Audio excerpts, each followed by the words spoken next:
সবাই তাকে সম্বোধন করি নেতাজি বলে, নেতাজি সুভাষচন্দ্র বসু। মোহনদাস করমচাঁদ গান্ধী তার প্রকৃত নাম, কিন্তু আমরা তাকে সম্বোধন করি গান্ধীজি বলে। তো ঠিক সেই প্রকার এটি তার সম্বোধনযুক্ত নাম ছিল বেদব্যাস, আর এই নামটাই প্রসিদ্ধ নাম হয়েছে। বেদকে বিস্তার করলেন, বেদকে 4 ভাগে বিভক্ত করলেন। তাহলে মূল বেদ কিন্তু একটা, সেই মূল বেদকে 4 ভাগে বিভাগ করলেন।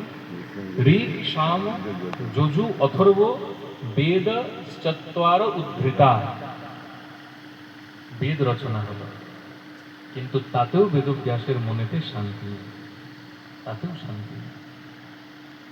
বেদব্যাস তিনি মনেকে প্রশ্ন করেন, কলির জীবের কিসের দ্বারা মঙ্গল হতে পারে? আচ্ছা, বেদকে রচনা করলেন, এবার বেদের প্রচার করতে হবে। প্রচার করতে হবে, কেন ঘরে রেখে দিলে পরে মনুষ্যের মঙ্গল কি করে হবে?